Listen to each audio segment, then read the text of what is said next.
Good morning mga guys. Ngayong umaga na to ay maglilinis tayo ng ating mga nahuling sea urchin kagabi.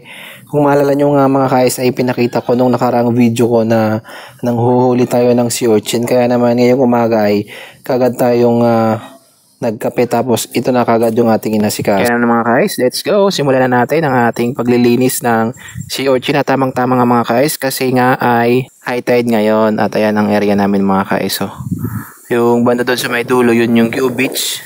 At dito naman sa may area namin, ito yung may pangpang. Ayan.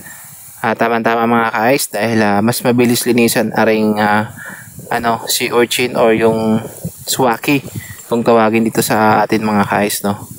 At dahil nga mga guys, ito ay ilulublob lang natin sa dagat. Pagkatapos natin mabiyak, ay kagad natin ilulublob. Kaya mas mabilis dito ang paglilinis mga guys. Kaysa naman gumamit tayo ng tubig na tabang. Dito na din natin linisan sa may tubig asin mga guys. At pagkatapos ito ay lulukadin natin or ikukutsara natin para maipon natin sa maliit na baso. At ayan mga guys, yung gamit nating baso.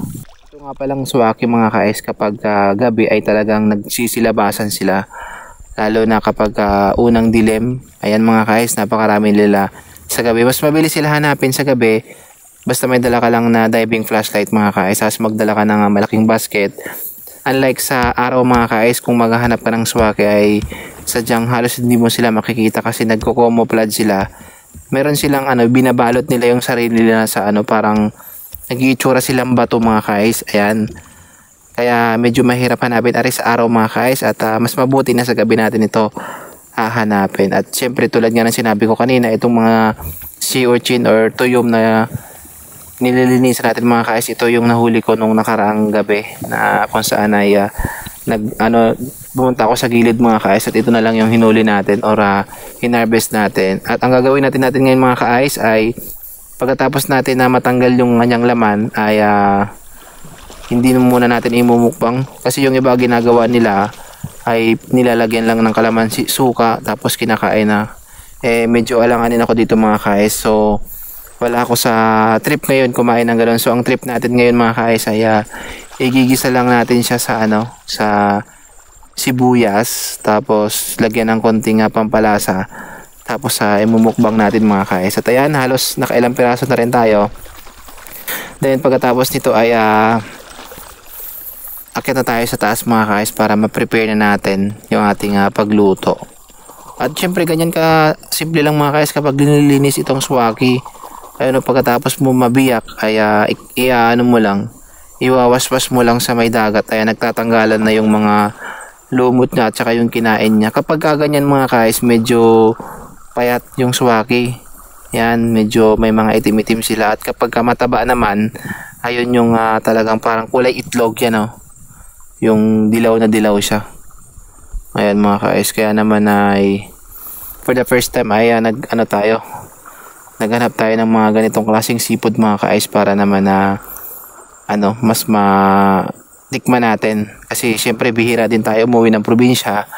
At lagi tayong nasa Manila, kaya naman namimiss natin yung mga ganitong pagkakataon na kapag nauwi ng probinsya ay nakakatikim tayo ng ganito. At syempre maliban doon mga guys ay masustansya din to mga guys. At syempre seafood mga guys, kapag bibili tayo sa syudad o sa Manila ay medyo may kamahalan na, samantalang dito sa atin sa probinsya ay ito hinuhuli lang natin sa tabing dagat.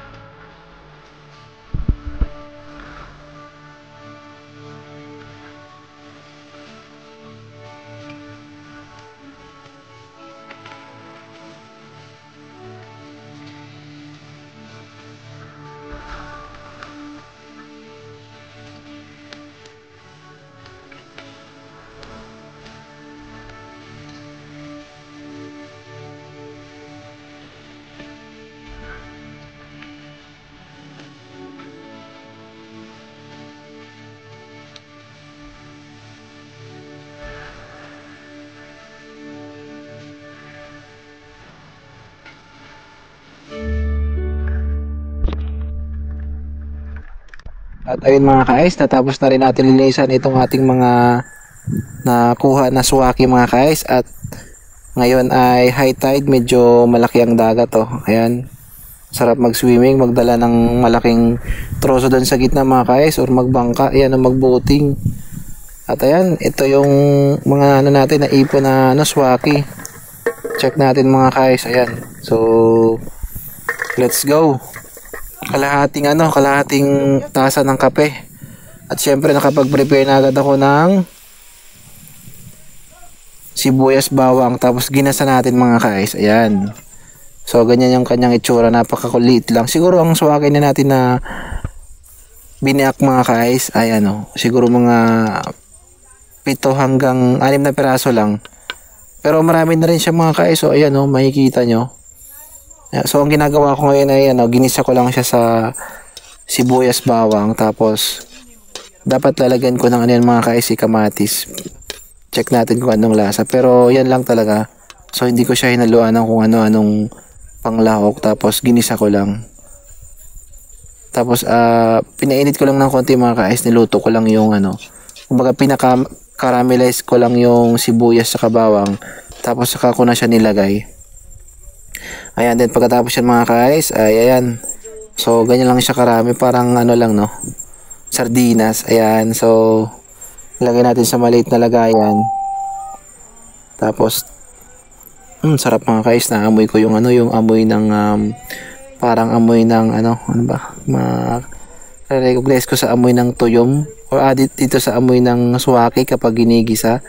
Parang amoy corn beef siya na hindi basta parang hawig siya sa amoy ng corn beef kapag ginigisa. Tapos nilagyan ko ng konting magic mga guys, magic sabor. Ayan, so let's go mga guys, kain na tayo. At syempre meron din ako naka-prepare na ayan, pinangat na pusit. Ayan mga guys, so let's go, kain po tayo. Mukbang muna tayo mga guys. At ayan, masarap mga guys. Ito palang suwaki or tuyo mga guys, kapag ganito ginigisa ay talagang sulit na sulit yung lasa niya So champion ang lasa nito mga guys. Tapos syempre nag-prepare na ako ng toyo tsaka suka dito sa ating puset na kinakain. Mga guys, kain po tayo. Let's go. Ayan mga guys, ang kanin ko ay bahaw. Ayan ang ulam ko mga guys. Pasensya na kayo mga guys, nakatayo tayo kasi hindi na ako nakapag-prepare. Kumbaga sa mabilis na lang itong ating pagmumukbang mga guys. At ayan, yan yung mga guys, sa next vlog natin ay magpe-prepare tayo sa dahon ng saging. Tapos magmumukbang tayo ng sea urchin. Pwede nating lutuin, pwede rin nating kilawin. Hanggang dito lang tayo mga guys, hanggang dito na lang yung video ko. Syempre maraming salamat sa inyong suporta sa aking munting channel mga guys. At sa mga bago lang dito sa aking community ay huwag niyong kalimutang i-like, share, subscribe ang ating YouTube channel para lagi kayong updated sa ating videos na ina-upload. At ayan yung aking mama Ito yan si mama, nagmumukbang ng octopus or pugita kung tawagin dito sa amin. Ayan mga guys, ay yung nahuli ko nung nakaraang gabi. Siguro almost 1 kilo. Ayan, so hinalmusan ko lang. Tapos dadaingin yan or i-smoke siya. Ang sarap nun mga guys kapag ginata. Tapos may puso ng saging. Bye mga guys.